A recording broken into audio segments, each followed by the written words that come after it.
પોષ માસના વદ પક્ષમાં આવતી 11 એટલે કે પુત્રદા એકાદશી। આ પુત્રદા એકાદશી ક્યારે છે? એકાદશીનું શુભ મુહૂર્ત શું છે? એકાદશીનું મહત્વ શું છે? આ પુત્રદા એકાદશીની વ્રત કથા, પૂજા મહિમા અને ઉપાય જાણીશું। જો આપને અમારો આ વિડીયો પસંદ આવે તો લાઈક કરશો, શેર કરશો અને સબસ્ક્રાઇબ કરશો, જેથી કરીને સત્સંગ કથાના વિડીયો આપના સુધી પહોંચી શકે। એકાદશીની સાથે જ ભગવાન વિષ્ણુ અને દેવી લક્ષ્મીનું સ્મરણ થાય, કારણ કે એકાદશી મૈયા શ્રી હરિમાંથી જ ઉત્પન્ન થયેલા હોય માટે સાક્ષાત ભગવાનનું સ્વરૂપ મનાય છે। માટે જ આ તિથિ ઘણી પવિત્ર છે, શુભકારી છે।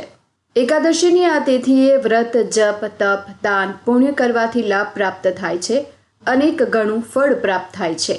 ગોદાનનું પુણ્ય અને અશ્વમેઘ યજ્ઞ જેટલું પુણ્ય પ્રાપ્ત થાય છે। ભગવાનનું નામ સ્મરણ કરવાથી કે હરિનું નામ કીર્તન કરવાથી કે મંત્ર જાપ કરવાથી કે પછી કોઈ જરૂરિયાતમંદને દાન પુણ્ય કરવાથી આ વ્રતનું ફળ પ્રાપ્ત થાય છે। એકાદશી એટલે કે 11, જે મહિનામાં 2 વખત આવે છે, સુદ પક્ષ અને વદ પક્ષમાં। આ બંને તિથિ લાભકારી છે, ભગવાન શ્રી નારાયણને સમર્પિત છે।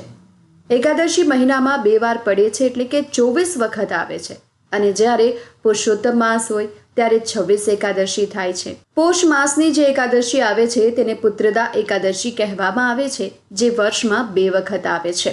એક તો પોષ મહિનામાં સુદ પક્ષની પુત્રદા એકાદશી અને બીજી આવે છે શ્રાવણ માસમાં એકાદશી।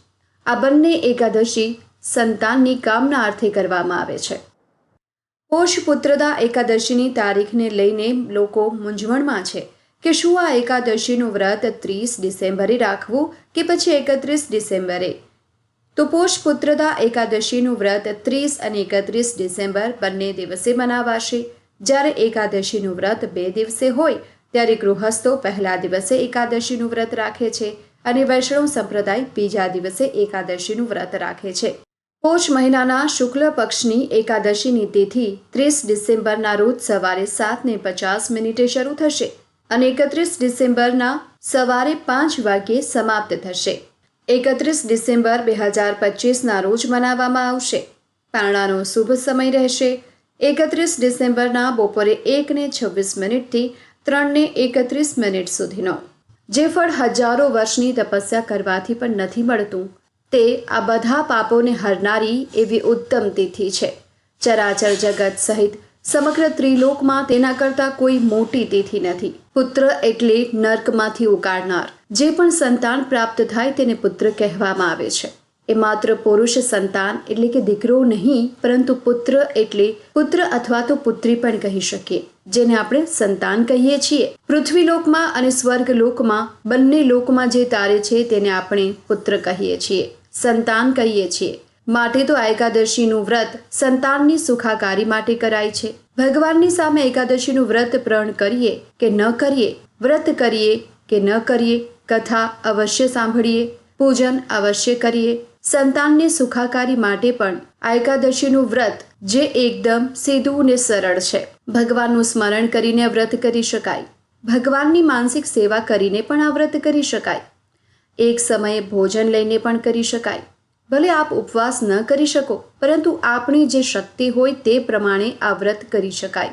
એકાદશીના દિવસે ઘરની સાફ સફાઈ એટલે કે આખા ઘરની સફાઈ ન કરવી જોઈએ, પરંતુ જે આપણે નિત્યક્રમ મુજબ સફાઈ કરીએ છીએ એ જ કરતા હોઈએ છીએ, પરંતુ વધારાનું સાફ સફાઈનું કામ ન કરવું।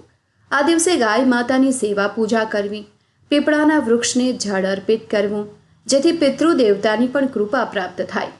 એકાદશી જો કોઈ માસિક ધર્મમાં બેન હોય તો પણ કરી શકે, તેઓ સેવા પૂજા ન કરી શકે, માટે આ એકાદશી વ્રતનો ત્યાગ ન કરવો જોઈએ। અને જેમણે પણ એકાદશીના વ્રતનું પ્રણ લીધું હોય તો આપણે ગમે ત્યાં હોય, ગમે તે સ્થાને હોય, બહાર હોય, ઘરમાં હોય, કોઈ કાર્યમાં વ્યસ્ત હોય તો પણ આ વ્રત કરવું જોઈએ। વ્રત ન થાય તો પ્રભુ પાસે ક્ષમા પ્રાર્થના માગવી જોઈએ અને દાન કરવું જોઈએ અને ભોજન કરી લેવું જોઈએ। પાપ, પુણ્ય, સ્વર્ગ આદિને ધ્યાનમાં રાખી મનુષ્યને સારા માર્ગે ચાલવા માટે, સારા કર્મ કરવા માટે બધા જ વ્રતનું સૂચન કરેલું છે। તેમાં એકાદશીનું મહત્વ વધુ છે, માટે એકાદશીનું વ્રત મહાવ્રત છે, વ્રતોના રાજા સમાન છે। આ વ્રતના દિવસે પ્રભુની પૂજા વિધિ વિશે જાણીએ તો વહેલા ઉઠીને સ્નાન આદિથી પરવારીને ભગવાન શ્રી હરિનું સ્મરણ કરી આપણા ઘરના મંદિરમાં પૂજા કરવી. પુત્રદા એકાદશી જે સંતાન માટેની એકાદશી છે, માટે જો ઘરમાં લાલજી મહારાજનું સ્વરૂપ હોય તો આપણા મંદિરમાં તેની ખાસ પ્રકારે સેવા પૂજા કરવી.